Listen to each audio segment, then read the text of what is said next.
êtes sur Système et Compagnie, le podcast qui vous accompagne à piloter votre business en ligne. Je suis Sonia Laurembourg et ma mission est d'accompagner les web entrepreneurs à changer d'échelle de business. Ici, vous découvrirez des conseils, des concepts et des réflexions pour reprendre le contrôle sur votre temps et votre activité et structurer et développer votre business en ligne. Bonne écoute!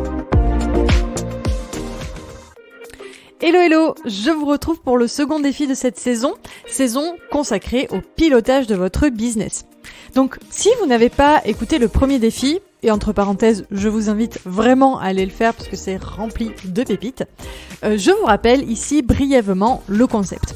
J'ai posé 3 situations que rencontrent de nombreux entrepreneurs à chacun de nos experts. Donc pour rappel, on est sur une saison un petit peu spéciale puisque j'ai invité 5 experts pour venir répondre au micro de Système et Compagnie, pour avoir en fait un espèce de 360 du pilotage d'entreprise. On a donc Arnaud pour les finances, Antoine pour les process et les automatisations, Julie pour les data, les KPI, Guillaume pour la gestion de projet et le management, et enfin Fabien pour le côté mindset. En fait, on peut avoir des regards et des solutions diverses pour résoudre une situation donnée. Certains d'entre nous sommes très intuitifs, d'autres très structurés. Et je pense en fait qu'un bon pilotage d'entreprise, un bon pilotage de business, c'est un mélange un petit peu de tout cela. Donc je vous laisse vous inspirer, vous laisser inspirer par chacune des réponses qu'a pu nous apporter chacun des experts avec un angle donc bien spécifique. L'idée étant en fait de faire un petit peu un mix de tout cela pour résoudre une situation de manière idéale. Voici donc la situation de ce second défi. J'ai recruté plusieurs freelances pour m'accompagner dans le quotidien de mon business. C'est vraiment ce qu'on m'avait conseillé de faire, et puis c'est vrai que je suis arrivée à un niveau de business où si je veux progresser en fait dans l'ampleur finalement de mon activité, si je veux faire grandir cette activité, et on parle pas seulement en chiffre d'affaires, eh bien c'est nécessaire aujourd'hui de déléguer certaines choses. Donc j'ai notamment recruté un content manager pour la création de contenu. J'ai un assistant opérationnel qui s'occupe de toutes les tâches quotidiennes du business. Il y a régulièrement un monteur vidéo, un directeur technique, un consultant ads et d'autres profils experts qui m'accompagnent ponctuellement sur des sujets divers et des sujets spécifiques. Et je me suis aussi entourée d'un copywriter qui travaille avec nous de manière régulière, et aussi un directeur marketing expert en funnel pour m'accompagner tout au long de la stratégie marketing. En fait, on fait évoluer avec lui la stratégie marketing. On a même 2 closers qui ont rejoint l'aventure dernièrement et qui nous aident sur la partie commerciale pour optimiser et faire grandir les ventes. Donc tout ça est absolument génial. Je suis vraiment dans une situation où j'ai la sensation d'aller vers une vision, en tout cas que j'avais posée il y a quelques années, et vraiment ce sentiment de réussite en quelque sorte, dans le sens où j'ai vraiment une vision de travailler en équipe. Seulement voilà, comme pour le premier défi, toutes ces belles choses de l'entrepreneuriat amènent aussi leur lot de problématiques, et du coup c'est ce que je vais vous exposer et c'est ce qu'on va tenter de résoudre avec nos 5 experts. La problématique, évidemment, donc c'est génial, hein, on gagne beaucoup de temps sur l'ensemble des tâches, et comme je le disais auparavant, en fait, tout ça ne pourrait plus se faire tout seul à l'échelle du business actuel. En revanche, tout est dispersé. J'ai parfois la sensation de ne plus rien contrôler, et lorsque j'ai envie de créer un nouveau produit par exemple, un nouveau projet, eh bien il faut orchestrer tout ça. Ça prend des jours, parfois des mois, des semaines, et on finit même par abandonner certains projets parce que en fait le temps de coordonner le tout, c'est plus décourageant qu'autre chose. On passe plus de temps presque à coordonner qu'à réaliser le projet en lui-même. Et donc, j'ai à la fois cette sensation que mon business me glisse un petit peu entre les doigts. Je suis réellement en perte de contrôle. J'ai des sollicitations qui arrivent aussi de partout. Et puis, clairement, la partie management, même si c'est quelque chose qui peut me faire concrètement vibrer parce que il y a ce côté leadership qui m'anime énormément, dans les faits, sur le terrain de comment en fait je gère cette équipe, comment je fais en sorte que tout soit coordonné, c'est quand même une question questions assez difficiles à résoudre sur le cas concret. En fait, concrètement, qu'est-ce que je mets en place en fait? Qu'est-ce que je fais? C'est parti pour la réponse de nos experts. Je vous souhaite un excellent épisode. N'oubliez pas votre carnet de notes. J'espère que vous trouverez des tas de réponses pour vous accompagner dans vos problématiques. Arnaud, la question pour toi est: que peut apporter la gestion financière dans ce cas de figure et qu'est-ce que l'on peut mettre en place? Déjà, c'est marrant, en t'écoutant, j'entends comme une forme de nostalgie, la nostalgie du moment où j'étais tout seul et je pouvais tout piloter, créer mes contents, etc. Mais il y a un petit travail mindset justement parce que tu bascules sur une posture de chef d'entreprise où fatalement tu ne peux plus faire tout en fait. Et ça, il faut l'accepter et puis le préparer pour que ça se passe bien. Alors sur les points positifs de ce que j'entends dans ce que tu me décris. Déjà, c'est cette démarche qui est positive. T'as changé d'échelle et t'as commencé à t'entourer. T'as commencé à déléguer certaines missions. Ça, visiblement, c'est accepté. Après, ça se passe bien, ça se passe pas bien, mais en tout cas, c'est en place. Donc, il y a vraiment ce changement d'échelle, ça c'est bien. D'un point de vue financier, j'entends aussi dans ton discours que tu as eu recours à des freelances, donc ce sont des dépenses qui sont quand même variables, qui sont flexibles. Si jamais ça se passe pas bien, bah, malheureusement, tu changes de prestataire ou tu coupes complètement une prestation, ou au contraire, tu peux augmenter la voilure. Bon, bref. Donc, tout ça pour dire que tu peux dimensionner et calibrer ton entreprise en fonction du besoin et tu peux vraiment faire du sur-mesure. Par contre, c'est sûr que l'inconvénient, c'est que ça dégrade ta profitabilité. Avant, tu étais toute seule.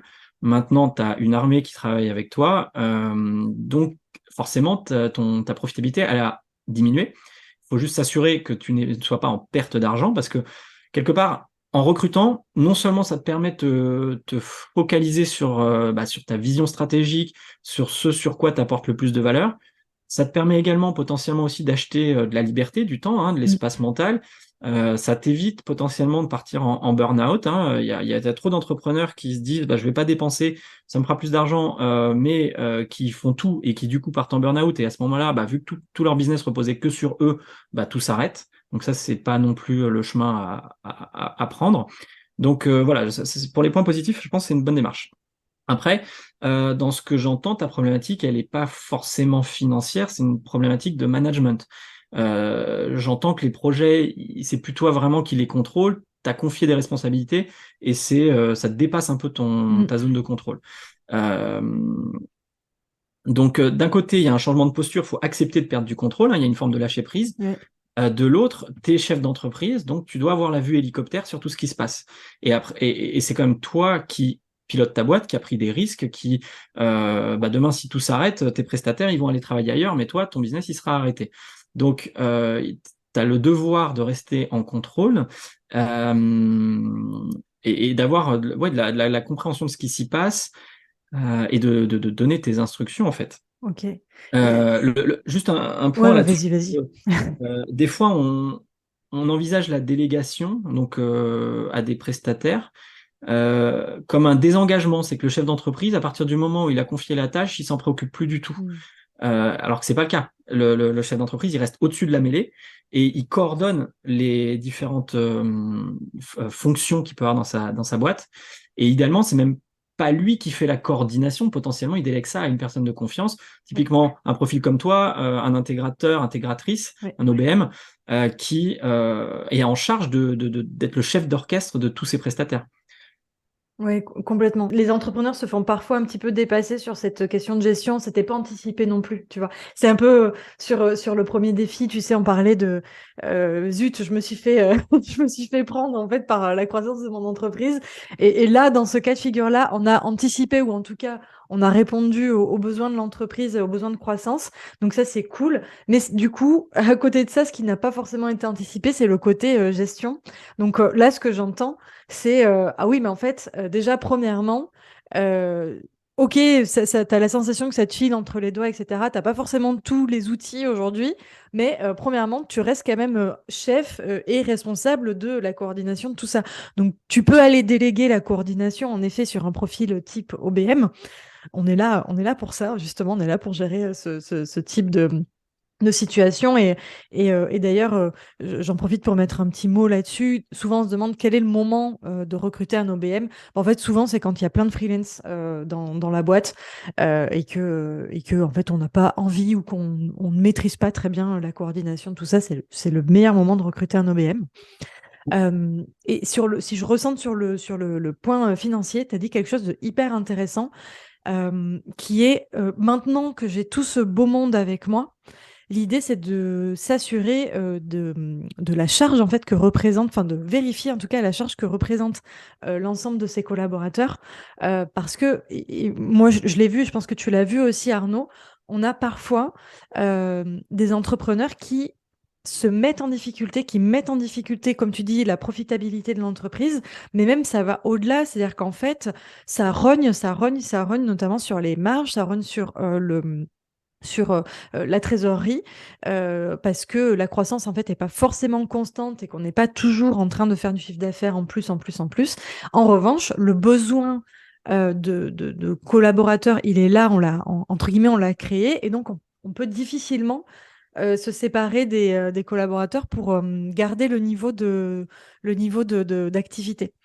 Je ne sais pas ce que ça t'évoque, toi, ce genre de situation. Si, alors c'est quelque chose que je vois assez Mm. fréquemment enfin, dans les business des clients que j'accompagne. Oui, Très fréquemment, si ce n'est systématiquement, le poste prestataire fait partie des premiers postes de dépense. eh oui. Je ne sais pas ce que ça évoque à ton audience, mais souvent, le chef d'entreprise a tendance à se rémunérer moins que les freelances qui l'engagent. Oui, je vois ça souvent Ça, aussi. c'est une douleur et Mm. une incompréhension pour beaucoup de chefs d'entreprise qui, voilà, qui comprennent pas. Ils disent, voilà, je génère beaucoup d'argent sur mon business, mais je galère à me payer correctement. Et là, je renvoie un peu à ce qu'on appelle la structure de coût. Et ça, je sais pas si c'est probablement pas clair dans la tête de ton audience, mais c'est comment se répartissent en fait entre ton chiffre d'affaires, moins tes coûts variables, moins tes coûts fixes, pour arriver à ton bénéfice. Où est-ce que ton argent, en fait, où est-ce qu'il y a des déperditions?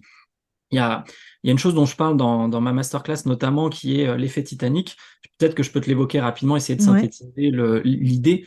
C'est de dire que quand tu réalises, pour donner un chiffre indicatif, un chiffre d'affaires, mettons, enfin, tu réalises des ventes de 120 000 euros. Sur 120 000 euros, déjà, tu vas avoir 20% qui vont partir en taxes, Oui. en TVA, pardon.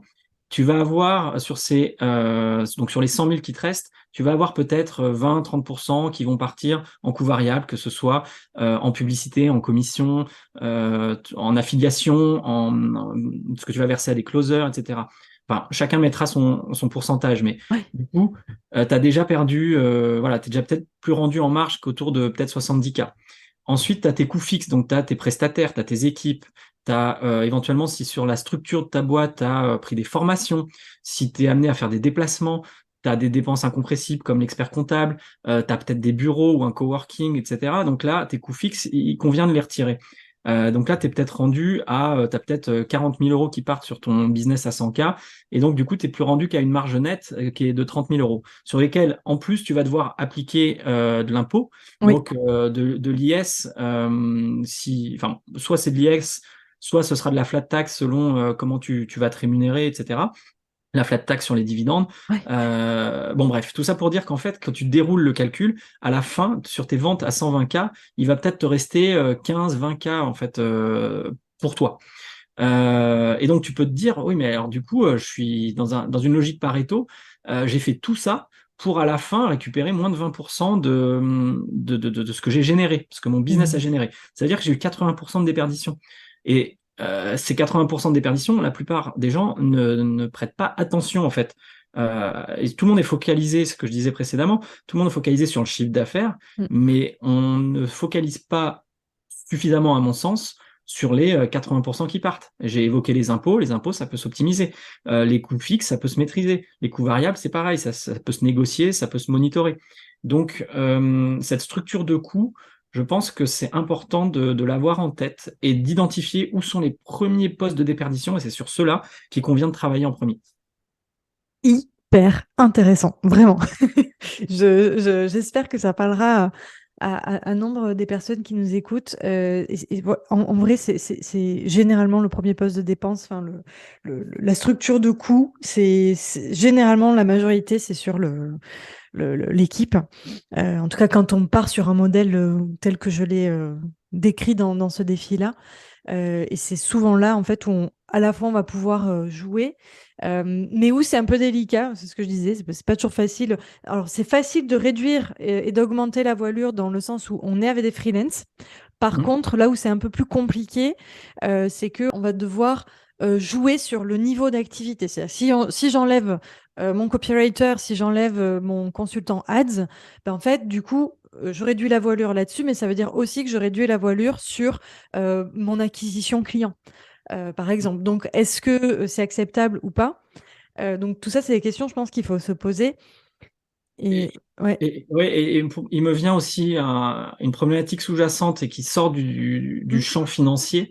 Mais si tu dois réduire la voilure et donc te séparer de certains freelances parce que voilà les performances financières sont plus au rendez-vous, ou peu importe la raison, tu vas aussi avoir une perte de compétences parce que le freelance, s'il a travaillé longtemps sur ton business, il le maîtrise bien, il va falloir soit le remplacer, soit carrément reprendre en main ce qu'il faisait.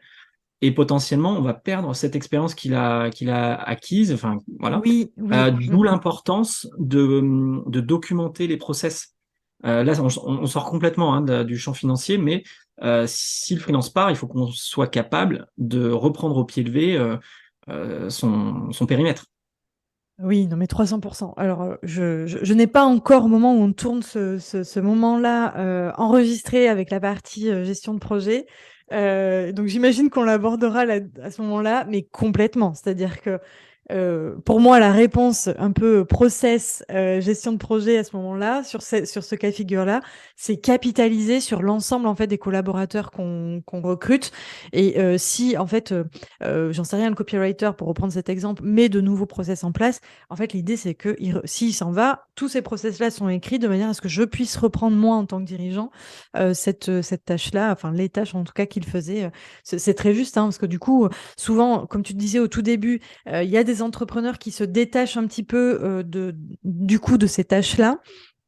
Et ça peut avoir pour conséquence négative que non seulement tu es moins en maîtrise, tu n'es pas dans l'orchestration, mais en plus, si la personne venait à partir pour X ou Y raison, soit celle qu'on a évoquée, soit d'autres, eh bien, tu te retrouves un peu embêté parce que tu n'as plus ou moins la compétence, en tout cas, tu l'as un peu perdue. Tu l'as pas travaillé pendant tout ce temps-là, quoi. Mm, mm, Hyper intéressant. tellement. Trop bien. Mais écoute, Arnaud, un grand merci pour ta réponse sur ce défi-là. Est-ce que tu as quelque chose d'autre à ajouter ou on est tout bon là-dessus? Bon, écoute, on est bon. Antoine, est-ce que tu peux nous dire ce que peuvent apporter la mise en place de process et la mise en place d'automatisation dans ce cas de figure? Qu'est-ce que l'on peut mettre en place? Avant de commencer, ça me fait penser à une question que m'avait posée ma coach. Mm. Et elle me disait, mais finalement, qu'est-ce que les petites boîtes qui veulent grossir qu'est-ce qu'elles ont à gagner en fait à mettre en place des process pour devenir grosses? Oui. Et moi, je répondais à l'inverse, je disais, non, non, la problématique, c'est qu'aucune boîte n'est devenue grosse sans process. Ah, j'adore. Merci.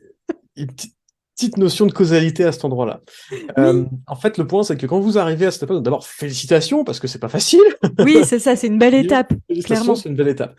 Il y a plein de choses qui vont se passer, donc tout le monde ne les rencontrera pas forcément, mais déjà, une chose que tu as dit, c'est je manage pas les équipes. Mm. Il va falloir faire un deuil, malheureusement, qui fait qu'à un certain niveau d'entrepreneuriat, quand on va devoir commencer à déléguer, il y a forcément un deuil à faire de la façon dont va se passer l'activité. Ok. Parce que est-ce que l'action sera faite? Oui. Est-ce qu'elle sera faite selon ce que moi j'ai envie, exactement comment j'ai envie? Non. Et ça, il faut malheureusement, ou j'ai envie de dire heureusement, accepter. Ok. Donc je fais une réponse tout d'abord très sur Oui. le mindset et sur la vision long terme. Ça, il faut l'accepter. Il faut accepter en fait de lâcher le contrôle et de dire c'est pas parce que je c'est pas fait exactement comme je le veux que ça ne sera pas bien fait. Ok. Mm. Et j'aime souvent à dire que une entreprise est plus importante que la somme des gens qui y travaillent. Et pour que ça prenne en sauce, il faut pas juste des prestats. Il faut pas juste des personnes qui travaillent, il faut des personnes qui travaillent ensemble, qui ont un objectif commun, qui ont un but commun. Ok. En résumé, il faut aussi savoir lâcher le contrôle et dire, OK, bah, je sais que maintenant, avant, j'étais en train de ramer, en train de souquer la voile, en train de mettre du charbon, etc., en train de diriger le bateau. Maintenant, je suis sur ma longue vue et je regarde l'horizon, qui est parfaitement entendable. Mais ça veut dire que j'accepte que j'ai une équipe en bas qui mette le charbon, qui monte la voile, qui souque les artements, que je sais pas quoi, etc. Et ça veut dire que finalement, je lâche un peu le contrôle sur ça. Oui, oui. Ne pas dire que ça devient la foire à l'emploi et n'importe quoi. C'est là où interviennent la problématique, justement, des process. Ok. Ça reste votre entreprise, ça reste votre patte, ça reste votre responsabilité. Donc, vous passez en fait d'une station de je fais à je fais faire quand j'ai quelques prestats, Oui. à je mets en place des process et une culture d'entreprise qui permettent de faire faire. Donc c'est encore un cran au-dessus. C'est vous êtes en train d'essayer comment dire, de jouer un spectacle de marionnettes, sachant que vous n'êtes plus la marionnette, vous ne contrôlez plus le machin en bois au-dessus qui contrôle la marionnette, vous contrôlez la marionnette qui contrôle la marionnette. Donc ça devient extrêmement compliqué. Et ça, vous ne pouvez le faire malheureusement, mais bien heureusement, qu'à travers qu'à travers des process qui sont mis, qui sont clairs, qui ont été validés par vous, qui vous ressemblent. Encore une fois, un process, c'est pas la peine d'être en 32 pages ultra chiant, hein. Ça peut être juste être point 1, point 2, point 3, point 4. À voir si vous, dans ces process, vous voulez implémenter ce qu'on appelle des SOPs. Alors désolé, c'est en anglais, mais ce qu'on appelle des procédures, des Standard Operating Procedures, qui sont en gros vraiment un manuel ligne par ligne sur je clique là, j'appuie là-dessus, je vais sur Facebook, je charge mon ad, etc. À vous de voir le niveau qui vous intéresse. En général, on n'a pas forcément besoin de ça, mais ça peut aider. Mais du coup, ce qui est vraiment plus important, c'est que l'entreprise se mette dans un mindset qui va vous permettre de travailler sereinement. Moi, j'appelle ça la zone de valeur ajoutée. On fait souvent appel à la zone de génie ou zone d'excellence. C'est un peu l'idée. C'est que chaque personne se retrouve et travaille dans cette zone de valeur ajoutée ou de génie. Déjà, de un, elle sera vachement plus contente parce qu'elle va adorer ce qu'elle fait. Elle restera plus longtemps avec vous, etc. Elle en aura moins, de base. Et du coup, une fois que vous avez fait ça, c'est comment vous arrivez à transformer votre entreprise, non pas en mode les gens font absolument ce que je leur dis et c'est une bande de petits robots, mais un ensemble de personnes qui évoluent ensemble, qui grandissent ensemble, et en fait, on passe d'une entreprise qui fait à une entreprise auto-apprenante, à une entreprise auto-améliorante, qui s'auto-améliore.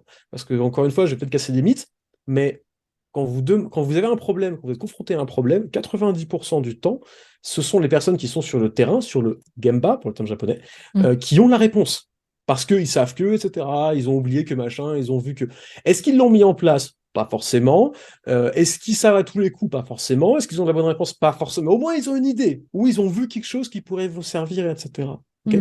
Donc, c'est vraiment qu'à un moment, vous devez lâcher prise sur j'ai le contrôle total et c'est moi qui décide, vers je fais confiance à mes équipes parce que j'ai des process, parce que j'ai une culture entreprise qui me permet de lâcher les rênes et d'être sûr que ça fonctionne. Et il y a un dernier ingrédient qui est absolument fondamental par ça, ce que j'appelle l'empowerment, c'est qu'en gros, vos équipes doivent avoir comment dire, la liberté, la réflexion, elles doivent se sentir assez libres en fait pour vous faire du feedback. Elles doivent pouvoir vous remonter des problématiques, des problèmes qu'elles ont rencontrés, des irritants dont on parlait précédemment, sans que vous voyez rouge. Tout à fait. Le meilleur feedback, c'est un feedback, enfin, de mon point de vue, c'est un feedback négatif parce qu'il va vous permettre de vous améliorer. Un feedback positif, ça vous permet de vous améliorer dans un machin, vous êtes déjà bon. Bah, super, on est déjà bon, on s'en fout un peu. Par contre, le négatif, ah là, ça pêche, bah tiens, là-dessus, je vais travailler. Et pour relier à tout ce qui est automatisation, on va pas l'oublier, mais tout ça, tous ces systèmes-là, ce n'est pas de l'automatisation. Vous ne pouvez pas automatiser ce mindset-là, c'est impossible. Surtout que si vous êtes déjà dans un espèce de gloubi-glouba généralisé où c'est très très très très opaque, si vous voulez automatiser des choses, ça va finir au mur. Pourquoi? Parce que vos process ne sont pas stables. Et c'est pas grave en tant que tel, c'est pas grave que ce soit pas stable. Par contre, s'ils sont pas stables et que vous voulez automatiser, bah, vous allez payer beaucoup d'argent sur les coûts eux-mêmes et vous allez payer un mec à rien faire parce qu'il va refaire régulièrement ce que vous lui demandez. C'est un peu dommage quand même. Okay. Donc, la première étape, encore une fois, on va le répéter un nombre de fois incalculable, processiser. Il y a des tas d'outils qui ne sont pas automatisables ou pas automatisés qui le font très bien. Je pense à un Miro, je pense à un Asana, je pense à un ClickUp ou à un Wrike ou n'importe quel autre outil, qui permettent en fait de centraliser tout ce que font les équipes à un seul endroit et de donner de la vision. Et une fois que vous avez ça, vous pourrez poser vos process, et une fois vos process sont à peu près clean, vous allez vous rendre compte que ça n'a aucun intérêt, en fait, des copier-coller entre feuilles Excel, ça sert à rien. Comment on fait pour? Eh ben, là, on ira automatiser. Mais uniquement quand vos process sont clairs. Parce que si vous changez de feuille Excel toutes les 10 minutes, vos process, eux, ne suivront pas. C'est ça. Pas vos automatisations, pardon. Oui, les automatisations vont être complexes. En fait, l'automatisation, c'est vraiment la deuxième étape, quoi. C'est vraiment je viens optimiser le process. Donc, si j'entends, alors déjà, je vais essayer de résumer un petit peu tout ça. C'est dans cette situation-là, la réponse, en fait, c'est vraiment, on va mettre en place des process. Autant dans le premier défi, dans le premier cas de figure, on était plus dans une question on va mettre à plat pour comprendre où sont les besoins. Là, on est déjà à un niveau un petit peu supérieur. En tout cas, on est à la marge d'après. Là, cette fois, on a compris où sont nos besoins et on va vraiment aller processiser. Et la question de l'automatisation, oui, elle va se poser parce qu'il y a plein de choses qu'on peut automatiser et grâce auxquelles on va gagner du temps et donc potentiellement de l'argent, de la productivité, etc. Mais ça va vraiment être dans un second temps quand on a un petit peu compris comment les choses fonctionnaient. Parce que c'est vrai Tout que à fait. quand on est dans un peu ce gloubi-boulga où il y a de tout partout, il y a des freelances avec nous, ils sont tous super impliqués, c'est génial, mais par contre, en fait, nous-mêmes, on ne sait même plus trop bien ce que font les gens. Là, en fait, c'est nécessaire de reprendre un peu le contrôle à ce niveau-là. Exactement. Ok. Et- Vas-y. Non, mais j'allais dire, c'est un peu comme si vous vouliez. J'ai l'image des Tesla en pilote automatique, c'est un peu comme si vous disiez à une Tesla de se rendre à cet endroit-là, sauf qu'en fait, il n'y a pas de route.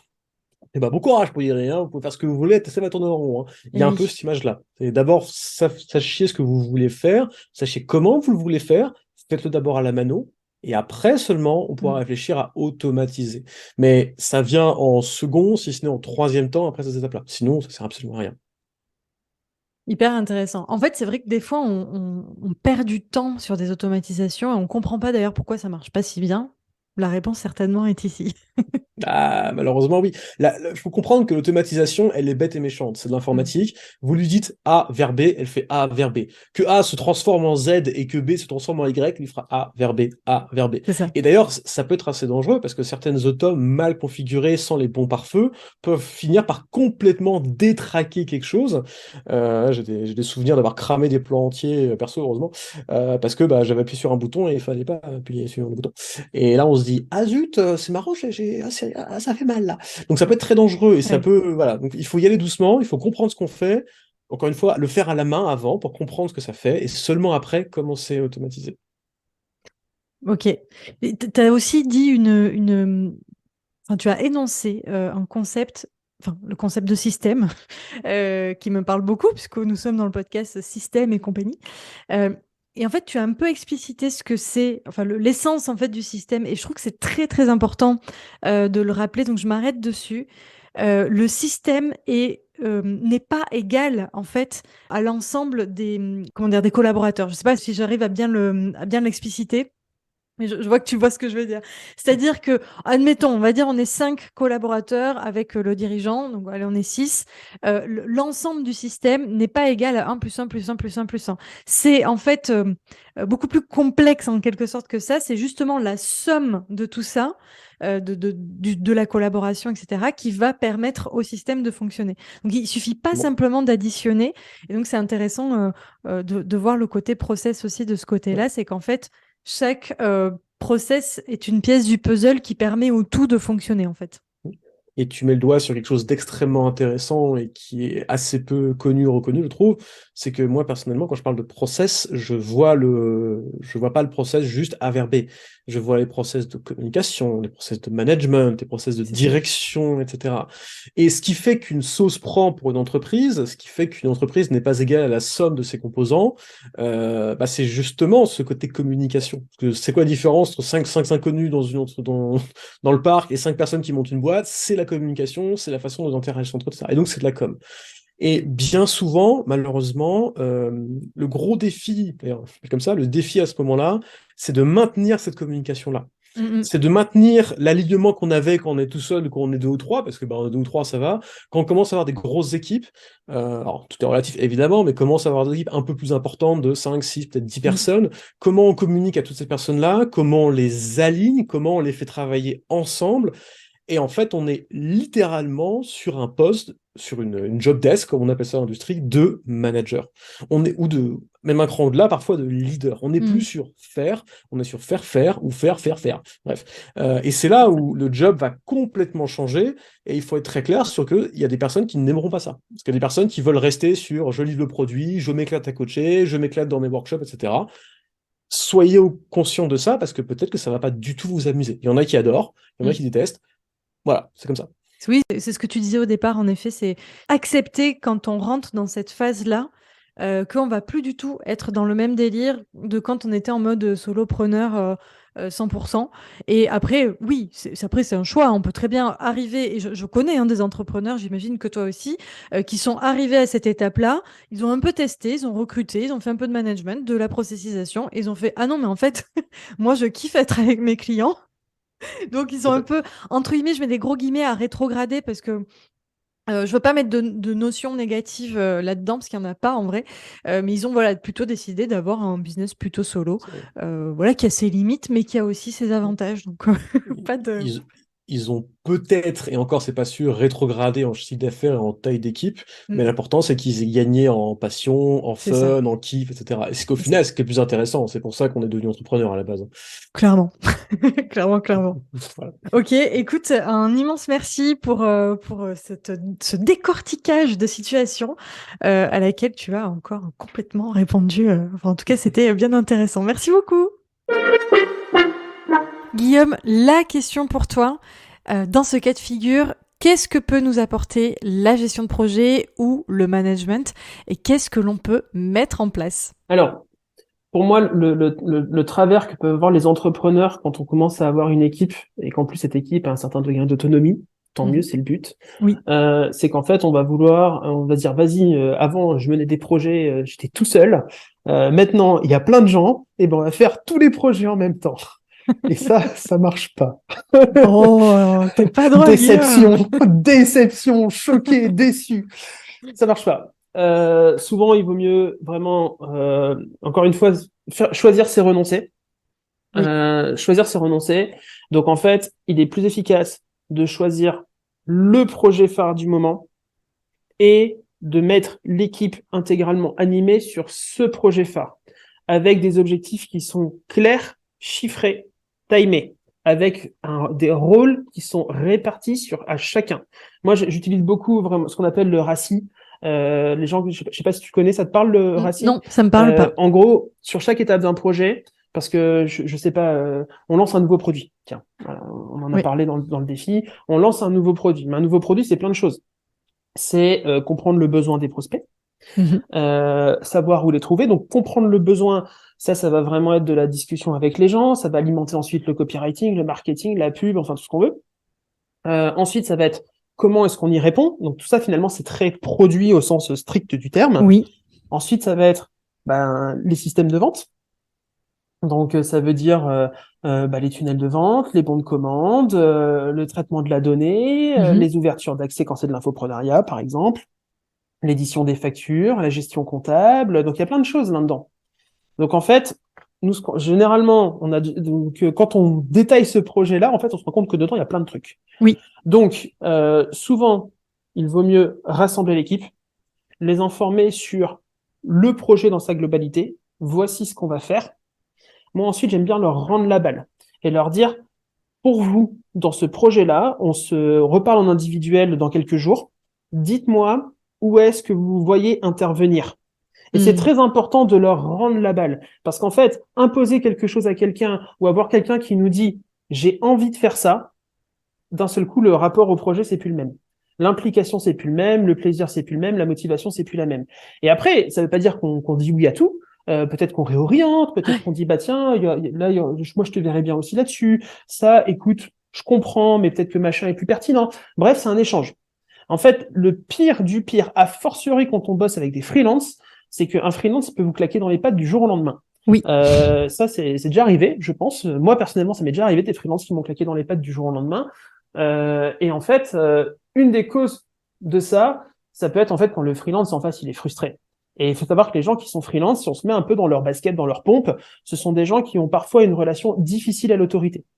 Et donc, ils sont devenus freelance justement pour pas avoir cette relation top-down qu'on a souvent dans le salariat. C'est dommage, mais c'est comme ça. Ils fuient ça. Donc, si jamais on le retrouve dans le freelance, dans leur freelancing, les gars, ils seront mal à l'aise, quoi. Ils vont partir. C'est important ce que tu dis parce que en fait quand tu recrutes des freelances, t'es en face d'entrepreneurs en quelque sorte. Tu vois, alors ils ont pas forcément la vocation de monter un empire ou tout ce que tu veux, mais c'est quand même des personnes indépendantes qui ont leur propre charge, leur propre chiffre d'affaires à assumer, etc. Et donc qui quelque part à une autre échelle ont les mêmes problèmes que les entrepreneurs qui les recrutent. Donc voilà, faut pas l'oublier. En effet, sur ce côté-là, c'est important. Ouais.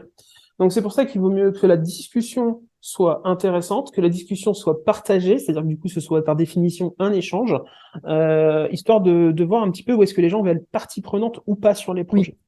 Ça c'est pour moi hyper important. Comme ça on a un gros projet. Et en fait c'est marrant parce que lorsque les gens ils vont dire bah tiens moi je vais finalement être leader là-dessus, en fait ça va décomposer le projet en sous-projets par nature. Parce que c'est le problème, c'est qu'aujourd'hui parfois, les entrepreneurs, ils vont être amenés à décider d'un projet sur lequel ils n'ont aucune idée de comment ça marche. Moi, j'ai eu le cas là. Honnêtement, avec une de mes clientes, on a vécu une vraie situation de crise où en fait tous nos systèmes de paiement ont sauté. Oui. Je t'en avais un petit peu parlé un peu avant. J'ai entendu parler de ça, ouais. Et effectivement, ça a été. Et en gros, là, on a l'entrepreneuse qui s'est retrouvée un peu bête en disant qu'est-ce que je fais? J'ai plus de compte Stripe. Qu'est-ce que je fais? Comment ça marche? Et donc en fait, qu'est-ce qu'on a fait? On a rassemblé l'équipe. Et on a fait, voilà, on a tel problème. Et il faut que la boîte elle retourne. Donc qu'est-ce qu'on fait? Qui peut faire quoi? Et en fait, le projet il a été géré comme ça. Moi je vais m'occuper de ceci, moi je vais m'occuper de cela. Et en fait, on s'est rendu compte que le projet il a été découpé en plein de sous-projets et ça a été bouclé en 3 jours. Donc voilà, ça c'est intéressant parce que c'est en fait rendre la balle aux équipes. Permet finalement de capitaliser sur les compétences des équipes. Et si on les a recrutés, c'est qu'a priori, ils sont meilleurs que nous. Si on recrute des gens qui sont moins bons, c'est que fondamentalement, il y a un problème dans le recrutement. Et en fait, ces gens vont pouvoir laisser exprimer leurs compétences en disant, voilà, en fait, dans ton projet, il y a cette brique-là, c'est vraiment mon expertise, je vais la gérer. Et en fait, ça permet du coup de décomposer le projet alors qu'en fait, on ne connaît pas. Et demain, je demande à n'importe qui de gérer, de mettre en place des nouveaux processeurs de paiement. C'est rare d'avoir de l'expérience poussée sur ce genre de choses-là, tu vois. Et pourtant, le projet, il doit aboutir. Et là, pour le coup, c'est vital. Il doit aboutir. L'échec n'est pas une option. Donc, qu'est-ce qu'on fait? On monte un projet empirique dans la théorie de bureau et du coup, on se plante? Non, on parle aux gens. Oui, je vois l'idée. Du coup, première réponse, c'est quand j'ai un peu tout le monde qui est dispersé comme ça, je rassemble les troupes. Et je les rassemble autour d'un projet principal. Oui. Donc, en fait, on en revient un peu à ce qu'on disait aussi dans le premier défi, c'est-à-dire que il y a cette notion de choix, quoi. Il y a cette notion un peu de priorité et que, en fait, oui, j'ai une équipe. Donc, il y a plein de choses, du coup, que je peux faire maintenant avec cette équipe, mais je peux pas forcément aller faire pour autant 5, 10 projets à la fois. Je peux peut-être en faire 2, c'est peut-être possible en fonction de l'équipe et de leurs compétences, etc. Mais voilà, je peux pas forcément mener tout de front, quoi. Oui, surtout que les entrepreneurs, très souvent sur le web d'ailleurs, vont être très soumis à ce petit côté un peu objet brillant. J'ai entendu parler d'un nouveau truc, j'ai envie de le mettre en place, etc. Alors que le projet, on le comprend pas bien, on sait pas si ça a du sens, ça n'a pas de sens. Enfin, voilà. Et donc, du coup, on démultiplie les sujets et en fait, rien avance. Donc, en fait, si un projet vaut le coup, ça veut dire que ce projet va avoir un impact pérenne sur l'entreprise. Et en fait, finalement, s'il est lancé dans 1 mois et demi, a priori, c'est pas grave. Parce que si jamais il a eu l'effet d'un pétard, si jamais c'était juste maintenant ou jamais, en fait, ça veut dire que ce projet, par nature, était un pétard mouillé, quoi. Et donc, est-ce que ça vaut le coup de le lancer? J'ai un doute. Parce que lorsqu'on choisit un projet, il y a aussi ça qu'on oublie souvent, hein. Quand on priorise, c'est bien sûr ce que ça aura comme impact sur l'entreprise, mais aussi le coût d'opportunité du projet, hein. Parce que quand on choisit un projet, ça veut dire qu'on travaille pas sur autre chose. Oui.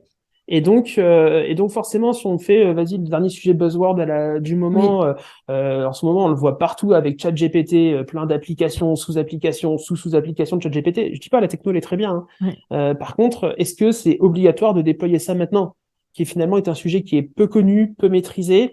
Si on a envie de défricher, allons-y. Mais en tout cas, il faut être conscient que défricher, c'est aussi un taux d'échec plus élevé, alors qu'en fait, ça tombe, on a des choses plus pérennes, plus stables et plus et tout simplement avec un taux de succès qui est meilleur à mettre en place. Et ça, souvent, c'est parce que beaucoup d'entrepreneurs, je trouve, ont cette idée de ah bah ouais, mais ChatGPT, c'est le sujet du moment, pour reprendre cet exemple-là. Si je le mets pas en place, je deviens has-been, quoi. Ou ma boîte est jetlaguée, enfin voilà, alors qu'en fait, pas du tout. Pas du tout. Oui, mais c'est le pouvoir du focus, hein. Quand tu Ouais. restes aligné avec ce que tu as mis en place, etc., bah, c'est forcément on est plus dans une dimension long-termiste et en fait, c'est ce qu'on va chercher. Mais c'est vrai que dans nos entreprises en ligne, en fait, déjà le monde aujourd'hui va très très vite et encore plus en fait sur le web. On est vraiment dans un secteur qui va à 3 millions à l'heure. Ça va plus vite que la lumière, le bazar. Donc, on a cette sensation en effet qu'il faut suivre un espèce de mouvement et que demain, en fait, tout peut s'arrêter, etc. Ce qui, possiblement, ça peut être possible, hein. On l'a vu avec le Covid. Voilà, on ne sait pas de quoi demain est fait. Mais c'est vrai que les entreprises plus pérennes vont avoir tendance à rester sur leur focus.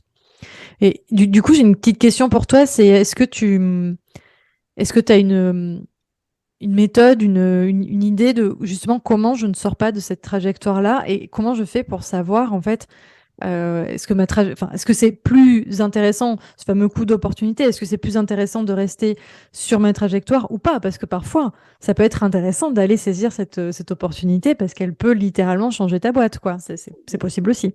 Bien sûr.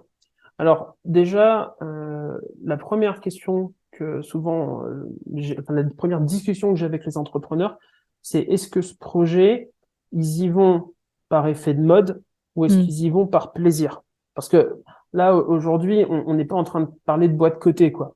On n'est pas en train de parler de débloquer un nouveau projet qui va être voté en comité de direction, ensuite avec les administrateurs, etc. Tout à fait. On est en TPE, PME, quoi.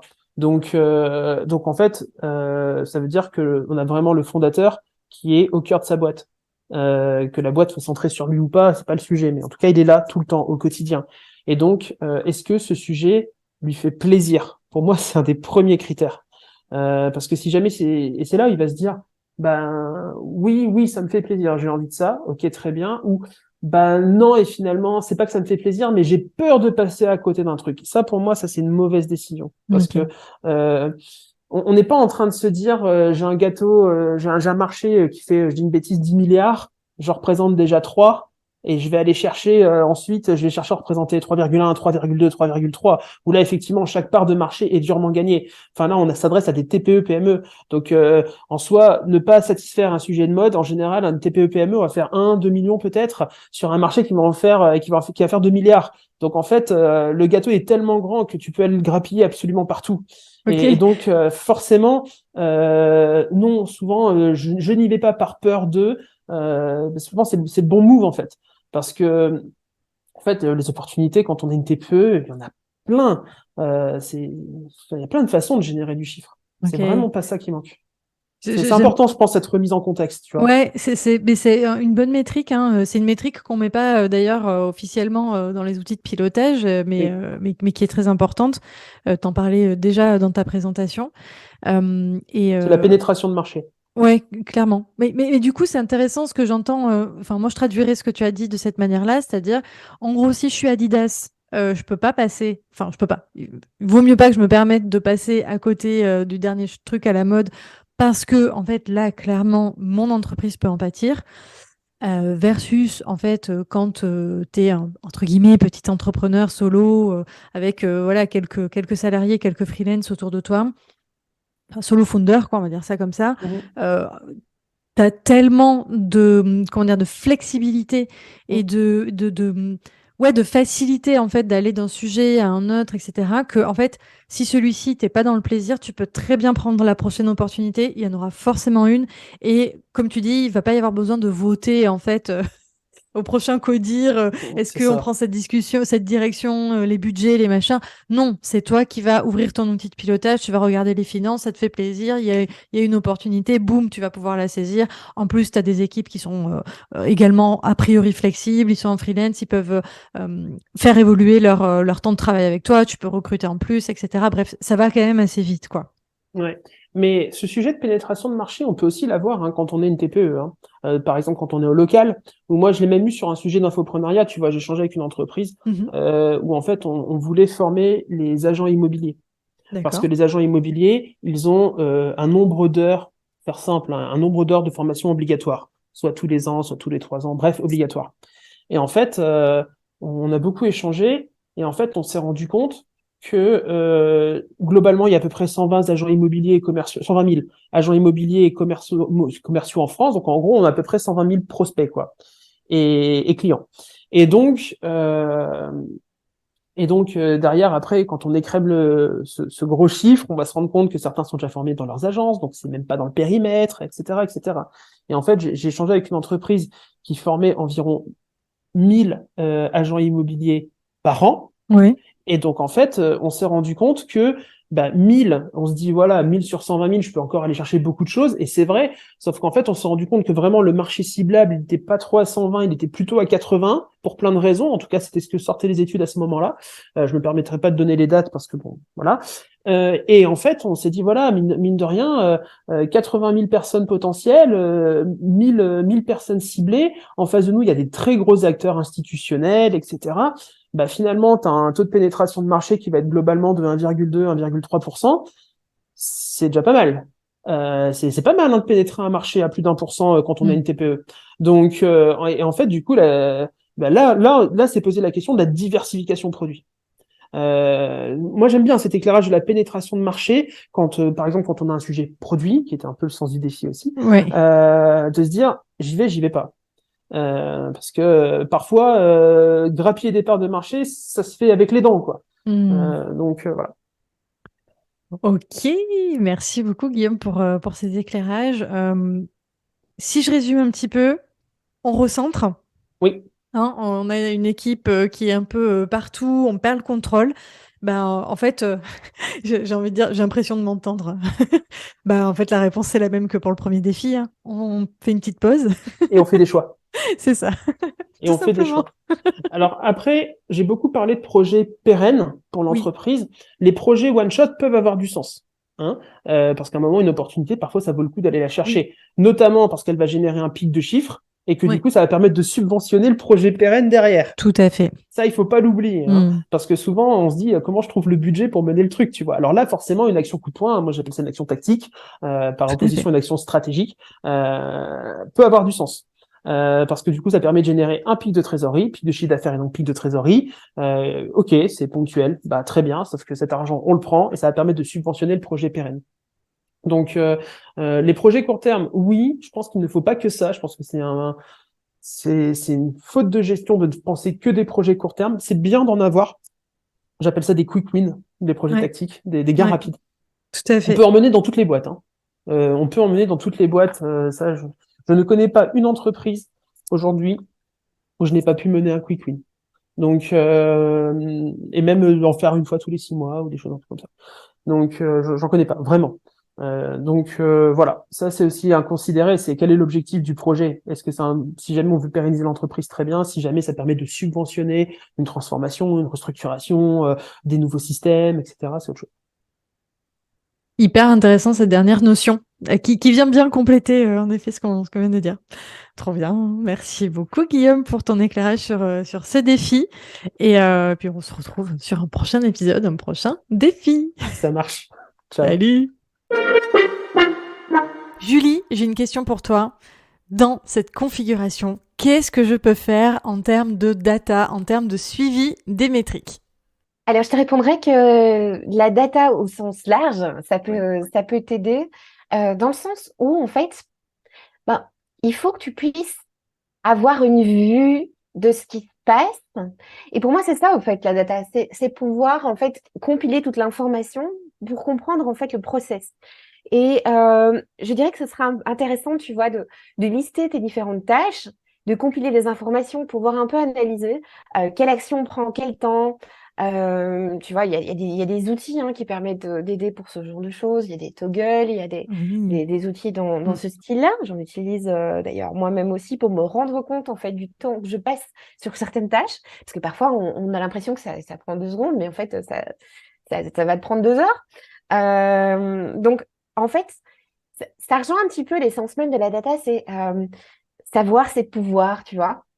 Ok. C'est d'avoir cette information qui est à portée de main te permet en fait d'en faire quelque chose. Si tu ne sais pas ce que ça te prend comme temps, si tu ne sais pas voilà ce que ça va te demander, tu vas continuer à travailler un peu voilà en mode bon mais j'avance mais je me retourne pas pour regarder ce qui se passe. Oui. Et donc, tu vois, il y a différents outils qui existent dans lesquels on peut faire des feuilles de route avec différentes actions. Par exemple, tu lances un projet. Habituellement, ben voilà, tu as les mêmes types d'actions que tu dois faire. Ben, tu peux les regrouper dans ce type de projet. Et puis, tu as des plateformes aussi qui te permettent de collaborer avec ton équipe, que ce soit équipe de freelance ou équipe même de salariés pour avoir une vision globale de l'avancée des tâches de chacun aussi, tu vois, pour voir un peu si la personne attend encore quelque chose de toi, etc. Et chacun peut bouger un petit peu ses tâches, tu vois, des systèmes un peu style Kanban, Oui.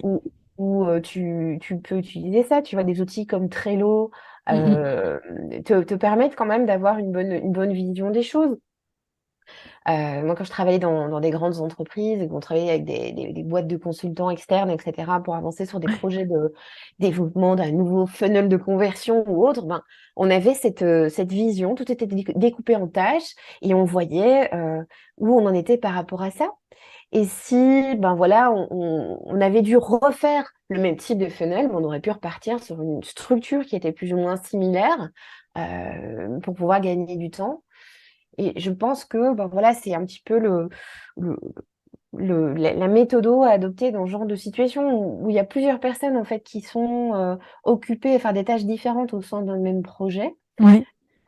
Ça permet en fait d'offrir la visibilité sur ce que l'autre fait, sur où l'autre peut avoir un blocage. Enfin, pour moi, la communication en fait c'est la clé pour pouvoir organiser au mieux les choses à ce moment-là. La communication et l'organisation.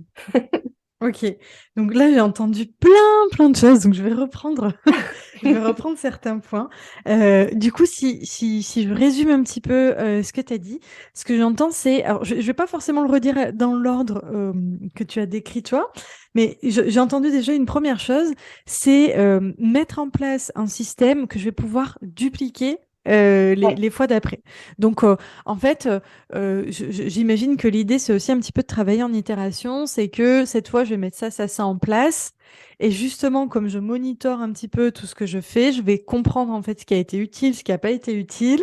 Et du coup, je vais un petit peu templatiser mon système et je vais le dupliquer la fois d'après en l'améliorant. Premier Ouais. point. Donc, une chose aussi que tu as dit qui est hyper importante, parmi les choses à monitorer dans un projet et en fait même dans le day-to-day, c'est le temps. Et Mhm. ça, et ça c'est vrai qu'il y a de trop nombreux entrepreneurs qui monitorent pas encore leur temps. Et pourtant, c'est vrai que ça change absolument tout. Déjà, alors, rien qu'à l'échelle solopreneur, donc tu es Ouais. tout seul, tu es Mhm. en mode freelance, bah, en fait, ça te permet vraiment de comprendre là où tu passes ton temps. C'est exactement ce que tu dis. Il y a des moments où on se dit, oh, mais ça, c'est vite fait, c'est rapide. Mais en fait, on passe 2 heures ou 3 heures dessus. On s'en rend pas forcément compte. Quand Mhm. on veut commencer à déléguer un petit peu, le fait d'avoir monitoré son temps, ça permet aussi de se dire, OK, moi, je passe à peu près 3 heures sur cette tâche, donc je sais que mon assistant, ça va être à peu près le temps que je vais devoir allouer là-dessus. Donc après, c'est variable, évidemment, hein. Il y en a qui travaillent un petit peu plus vite, un petit peu moins vite, mais ça donne quand même une idée du temps qu'on doit allouer sur ces prestataires. Ouais, Donc tout ça, à fait. c'est hyper important. Euh, le fait aussi de demander à l'équipe de se monitorer sur certaines tâches, je trouve que c'est intéressant. Alors, l'idée, c'est pas d'aller traquer leur temps pour savoir s'ils vont assez vite ou pas. Et aller leur taper sur les doigts.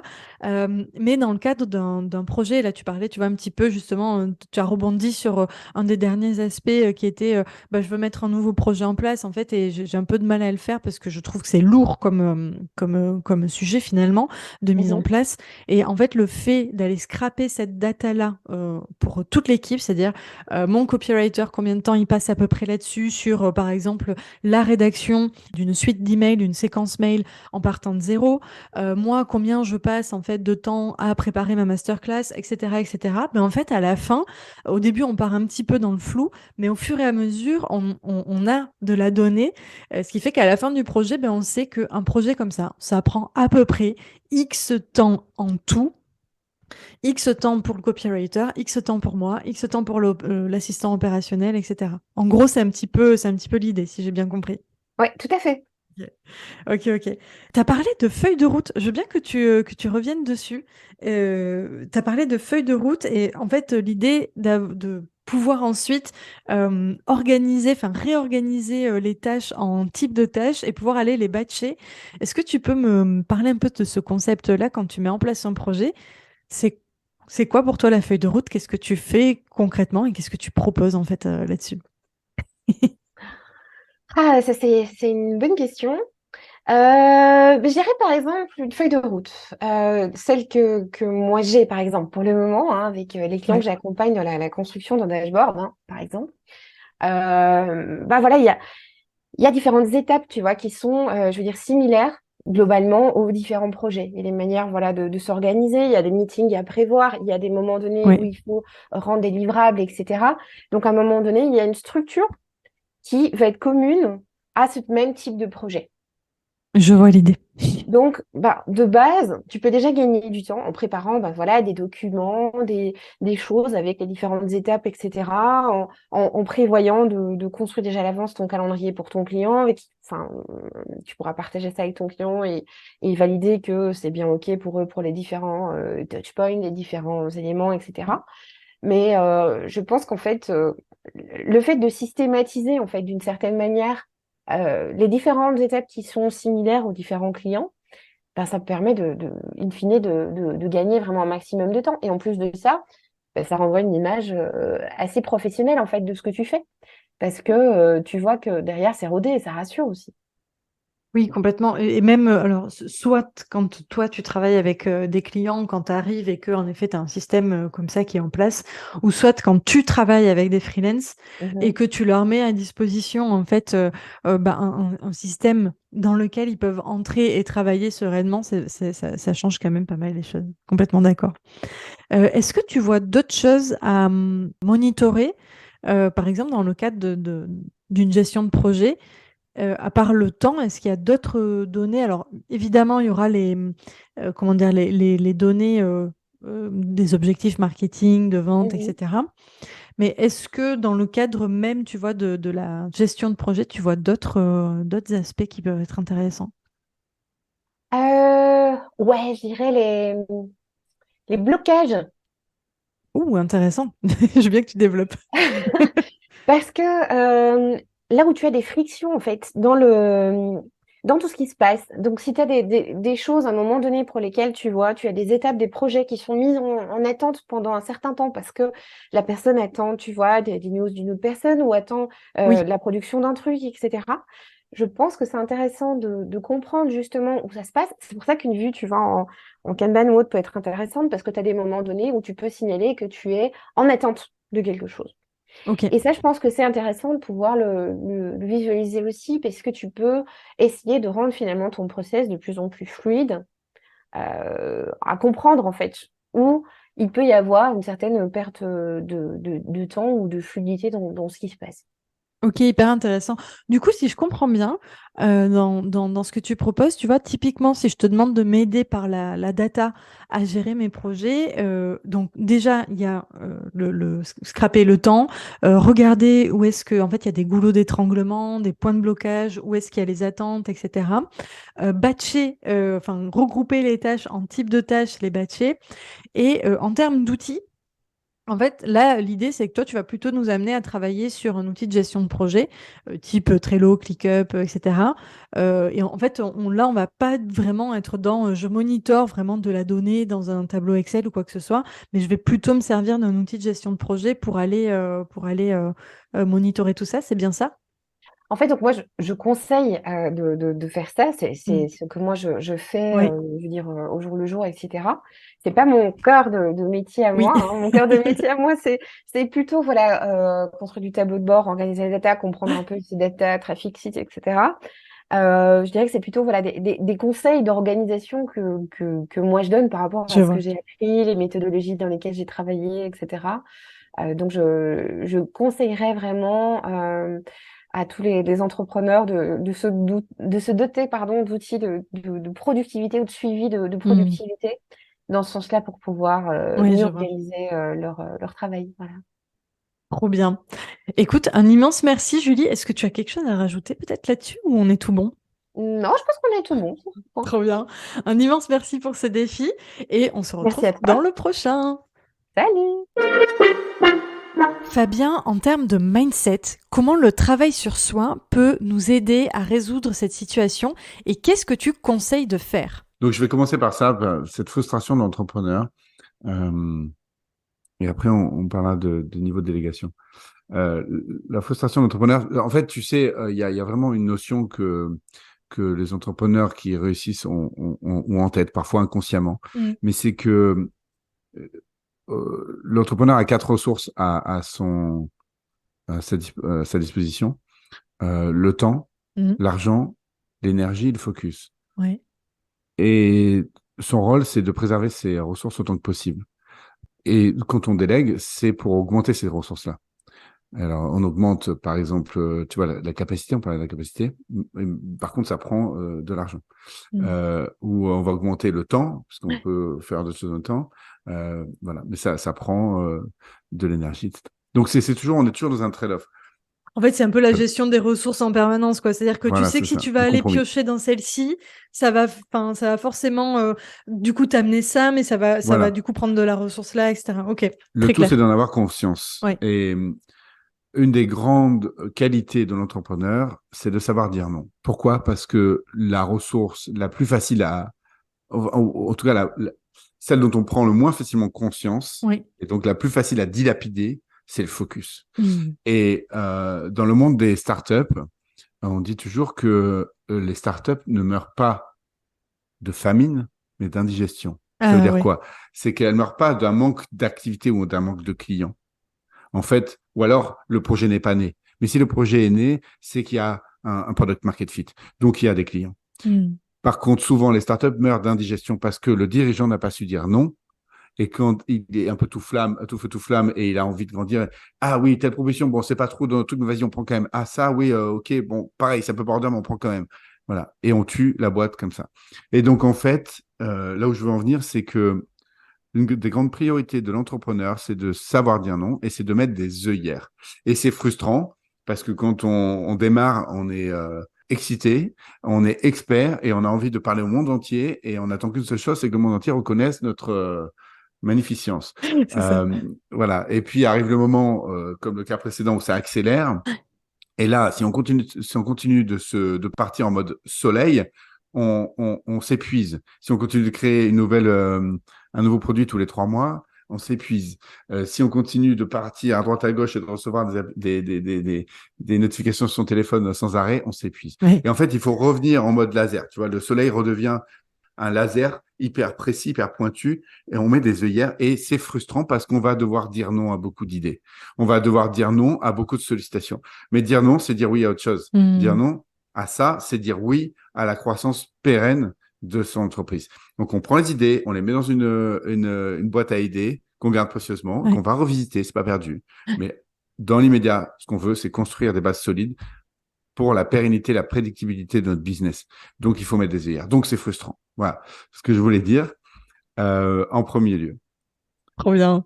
Oui, c'est intéressant, je rebondis juste rapidement là-dessus. Vas-y. Ce côté focus, en fait, c'est en effet peut-être la ressource, comme tu dis, la plus difficile à protéger.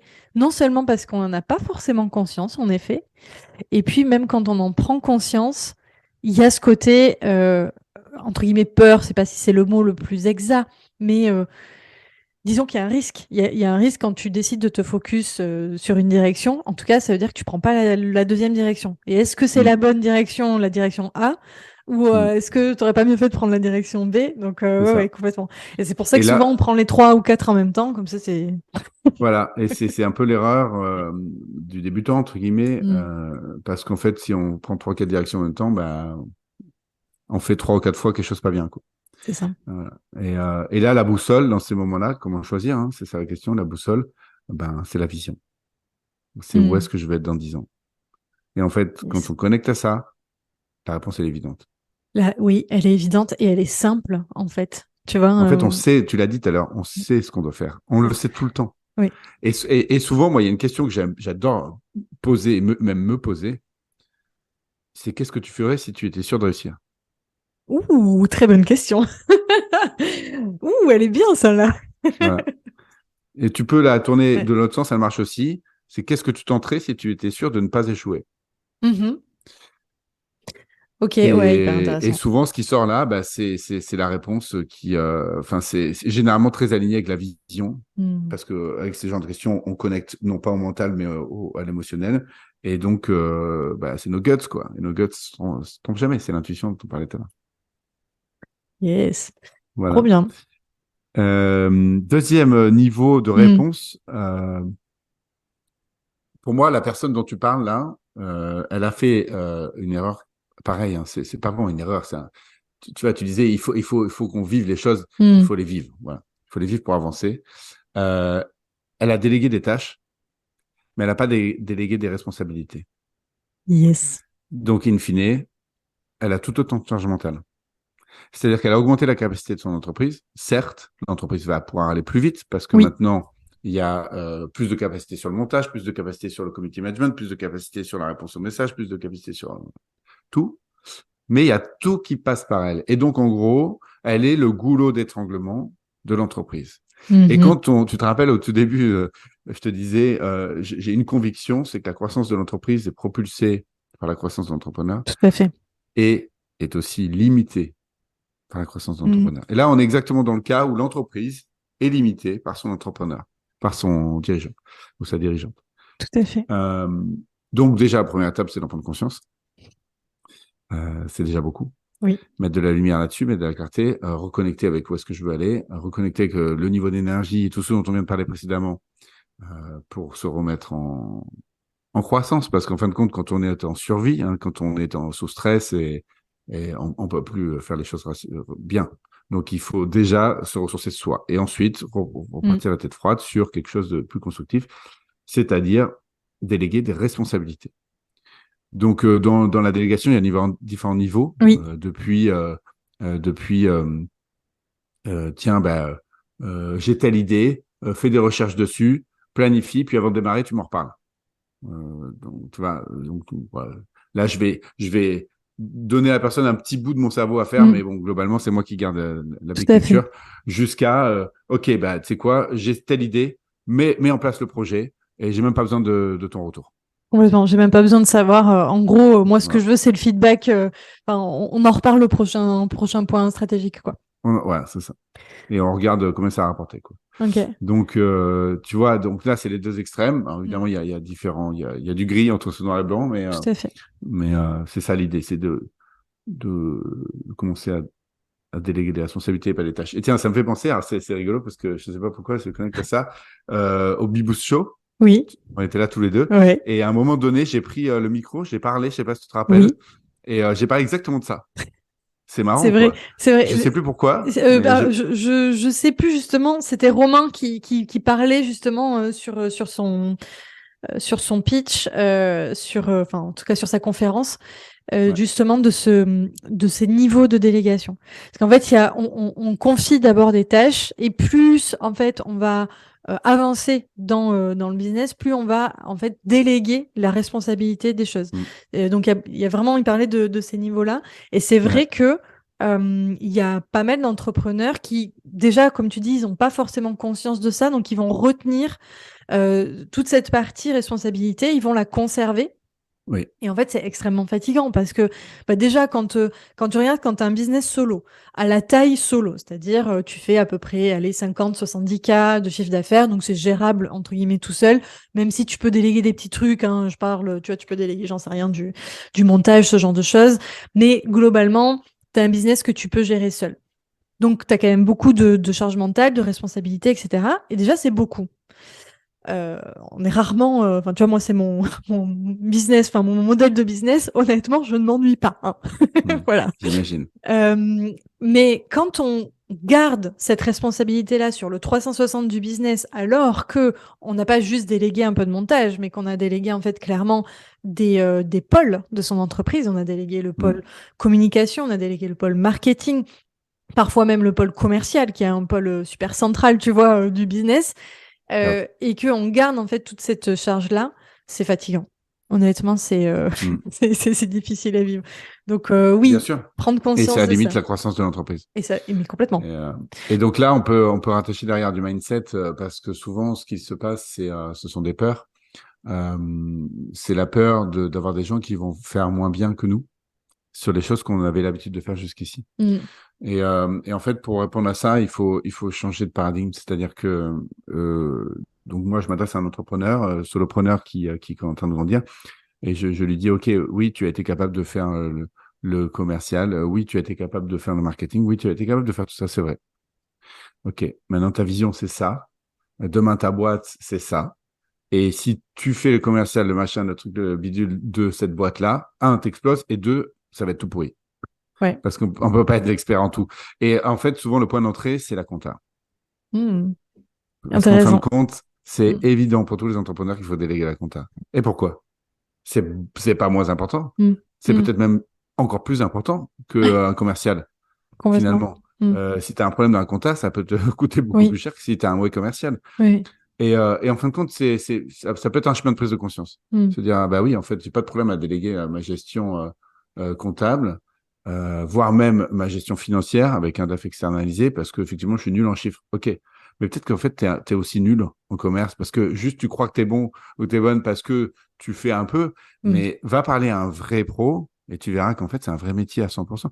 Et donc, voilà, et tu peux faire ça partout. Et puis ensuite, je pense qu'il y a aussi une part de lâcher prise, mais aussi d'ego, c'est de travailler sur l'identité de la personne. C'est qui je veux être et qui je dois être en tant que leader pour être inspirant.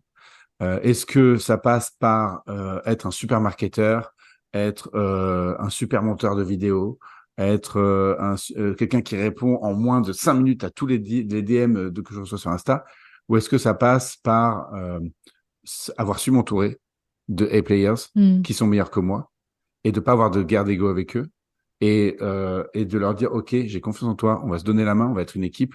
Toi, ton terrain, c'est celui-là, et tu vas faire ton magic sur ce terrain-là, et ça va faire propulser la boîte. Tu me suis dans le raisonnement? Ah bah 300%. Voilà. Ouais, je vois. En gros, l'idée, c'est de reconnecter. En fait, je pense que ça va être un peu la réponse sur tout un tas de questions, mais c'est reconnecter à la vision et se détacher un petit peu du je sais pas comment dire, se détacher de l'opérationnel, en fait, pour le dire très rationnellement, c'est ça, en Oui, fait. et j'allais dire, moi je vais le dire de façon plus ésotérique, c'est la petite mort. C'est faire le deuil de l'artisan. Je vois très bien. Tu vois, faire le deuil de l'artisan qui a 6 ou 7 poêles sur le feu et qui les remue sans arrêt, qui essaie de faire en sorte qu'elles ne crament pas. Ça a marché un temps. Mais ce qui t'a amené là, ne t'emmènera pas là-bas. Tout à fait. Et donc, il faut changer d'identité. Changer d'identité, ça veut dire faire mourir une identité avant de pouvoir en faire vivre une autre.